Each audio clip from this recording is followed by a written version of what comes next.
name is Lauren O'Connell, and welcome to my ingredients analysis, application demonstration, and wear test of the Dolce Gabbana Solar Glow Ultra Light Bronzing Powder.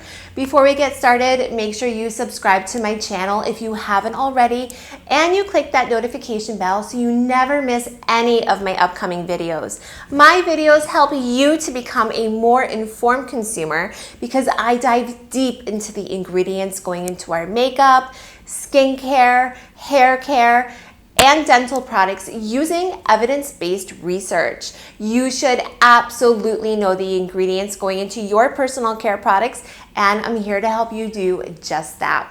If you're not interested in the ingredients, feel free to skip ahead. I have timestamps in my description box below, as well as clickable timestamps pinned as the first comment in this video. Now let's get into these ingredients. The Dolce & Gabbana Solar Glow Bronzing Powder has many different opacifying agents. Opacifying agents make a product more opaque. That means less clear, less translucent. They add color, sparkle, and shine to our cosmetic and skincare products. Synthetic fluoroflogopite is synthetic mica, and both of these ingredients are in this formula. Mica is a natural mineral with a lot of sparkle and shine. We also have a long list of emollients in this formula, and emollients are going to help make our skin soft, supple, and smooth. They also reduce the friction between the makeup product and our skin, so the formula can glide on easily. We have a lot of different silicones within this formula, and silicones help with that ease of application, and they also provide a sensory experience. They're very silky smooth, and they lend these qualities to the powder. This formula also contains sodium hyaluronate, which is hyaluronic acid. Hyaluronic acid is a humectant, and that means it's a water-binding molecule. Sodium hyaluronate can hold up to 1,000 times its weight in water and goes deep into our skin, giving us a temporary plumped-up effect. This is a great ingredient if you have fine lines and wrinkles. Capryl glycol is another humectant in this formula, and it also acts as a preservative.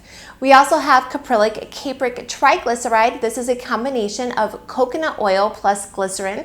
Glycerin is a super hydrator as well as a humectant. Finally, within the emollients category, I want to touch on a few different extracts. Fig extract is super hydrating. I came across an evidence-based research article on this ingredient, which I will link down below. We also have coconut seed butter and mango seed butter. These are both occlusives, which means they're going to keep the moisture within our skin trapped inside.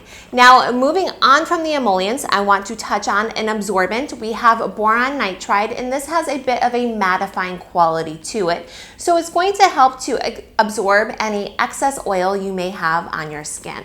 Dextrin is a texture enhancer, which means it's going to heighten the sensory aspect of this formula. It also provides a uniform consistency within the formula, and it works as an absorbent as well. So we're having a little bit more of those mattifying properties from this ingredient. Now, unfortunately, there is some fragrance within this formula, and if you watched any of my other videos, you know that I am not a fan of fragrance in my cosmetic and skincare products. However, we do have the very vague ingredient of perfume slash fragrance. I can't stand this ingredient because the company Dolce & Gabbana doesn't need to release what's in the concoction of the perfume slash fragrance. It's considered a trade secret. It could have 200 chemicals and we just don't know, nor can we find out.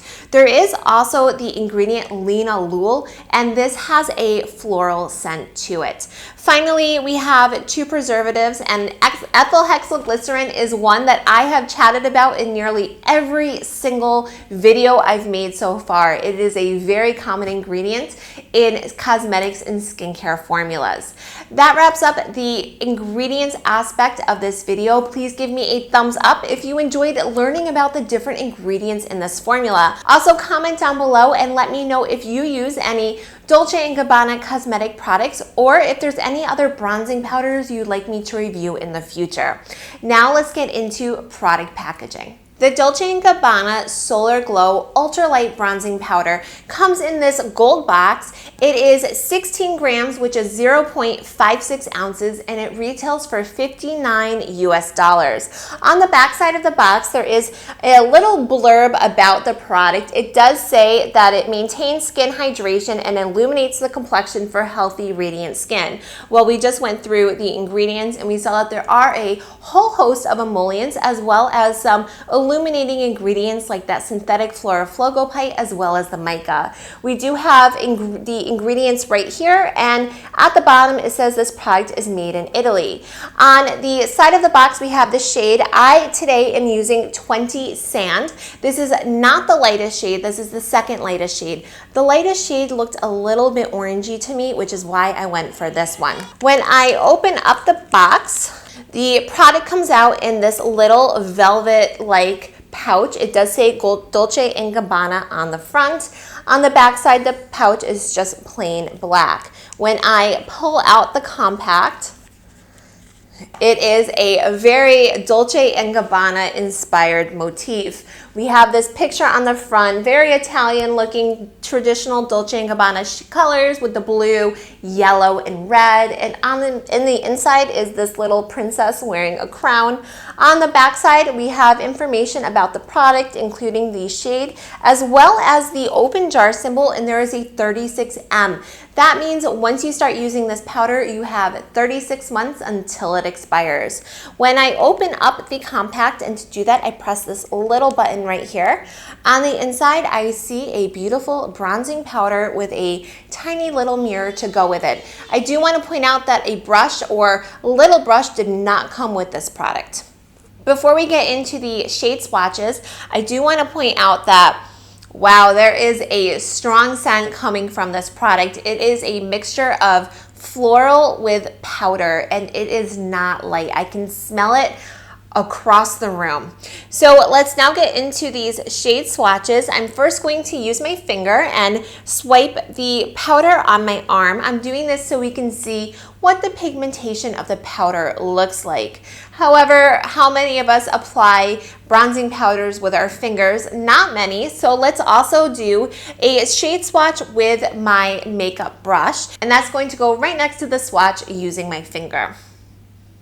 Now it's time for product application. I'm going to use my Kat Von D bronzer brush and put it directly into the product, swirl it around and apply it to the underneath my cheekbones, a little bit across my forehead, and I'll put a tiny bit on my jawline as well.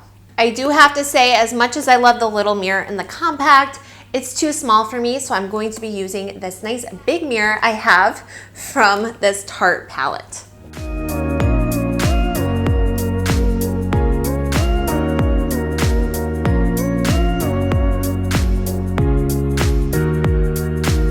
Now I'm going to blend everything in using this Tarte blending bamboo brush.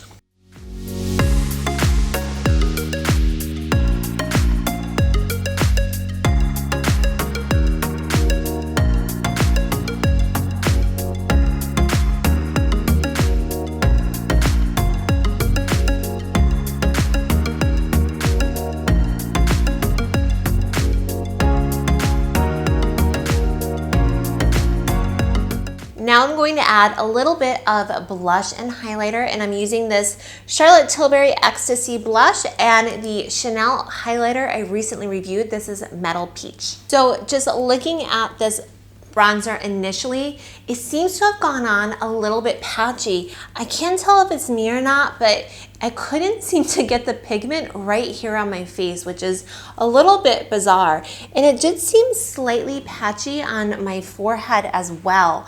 I do also want to comment that when I was putting on the powder, wow, the scent was very strong. So right off the bat, if you're somebody who is very sensitive to scents, especially floral scents, powder scents, this probably isn't the product for you. I personally don't mind it, but I do want to let you know that it is a very strong scent. I'm going to let this just sit on my skin now for a while, and in looking in my mirror here, I can see this patch. I'm going to let this just sit on my skin for a while and see how it wears, and I'll come back and let you know what I think of this product and whether I think it's worth purchasing or not. It's been a while since I saw you last, and I have been just in front of my mirror staring at this little spot on my face, trying to tell what is going on. I did try to put a little bit more powder on to see if it would adhere, and it won't. Comment down below, please, and let me know if you see it too, or if I am truly just going crazy. I did ask my husband, he's in the room next door, if he could see this little white patch, and he said, no. I don't see a thing. What am I looking at? And I said, there's this white area. The bronzing powder won't go on. And he just shook his head and he said, I don't see it. So I'm convinced I see it though. And as I am just looking in my mirror right now, it's right here. I see it. I was trying to think of why this happened, and I am 37 years old with dry skin. However, although I have such dry skin, I take a lot of care in moisturizing it and keeping it hydrated so I don't have any dry patches on my face. About 7 or 8 days ago, I used a glycolic acid serum at night. It was the Drunk Elephant one. I just tried it on for one night. I am using my Peter Thomas retinol, but I was waiting for my next shipment of it to arrive, so I had nothing to put on my skin that night in terms of an anti-aging serum. I tried it. Could that be the reason as to why a week later the powder won't adhere? Maybe. That would be my guess. Although I will say I have worn makeup every day since and have not noticed an issue. So if you have sensitive skin, dry patches, if you're using a glycolic acid, anything like that, just be warned. Aside from the patchiness, I have to say I love the color. The shade looked beautiful on my skin. It complemented it perfectly, and it went on very easily. It was really easy to blend, mostly easy.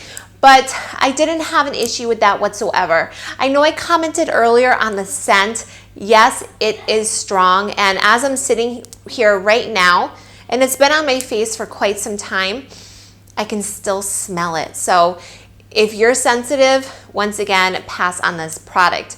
Overall, I have to say that I really just wanted to love this powder. The shade is great, and I really do like the formula. The patchiness is just an issue. It might be my skin, possibly from that glycolic serum 7 or 8 days ago. So this is what I'm going to do. In about 2 weeks' time, I will use the formula again, and I will put in my description box some stars so you will notice it, and an update on how it worked with my skin. If it went on very evenly and there was no patchiness, or if I'm still having that same issue. And then we can see if it's the formula or if it's my skin.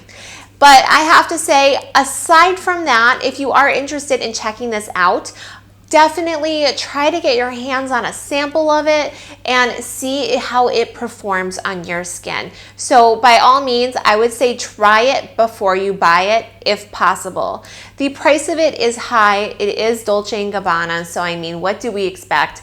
But at the same time, it should absolutely work for any price, especially if you're paying $59 for a bronzing powder. And once again, if you're sensitive to scents, don't even consider it because it is strong. Thank you so much for watching this video, and don't forget to look for the update in my description box. Make sure you subscribe to my channel if you haven't already, and I look forward to seeing you again very soon. Bye-bye. Thank you for watching. Subscribe now to Lauren O'Connell Beauty TV, and let's navigate together through the world of beauty.